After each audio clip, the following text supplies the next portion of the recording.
மற்றவர்களை விசாரிக்க கற்றுக்கொள்ளுங்கள். என்னை மாத்திரம்தான் மற்றவர்கள் விசாரிக்க வேண்டும் என்று சுயநலத்தோடு வாழாதுங்க. மற்றவர்களை விசாரிக்கிறது அந்த இடத்தையே சந்தோஷமாக சமாதானமாய் வைத்துக்கொள்ளும்.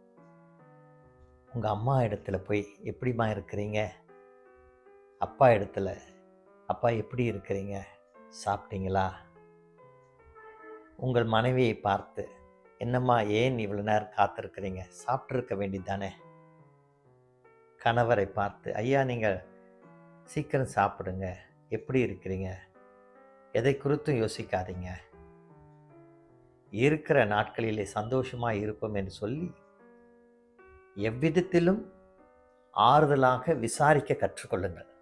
மருத்துவமனைக்கு போகிறீங்க, எப்படி நடந்தது என்று கேட்காதபடிக்கு பரவாயில்லை, நடந்ததாக இருக்கட்டும், சந்தோஷமாய் இருங்கள் என்று சொல்லி விசாரித்து அவர்களை ஆறுதல் படுத்துங்க.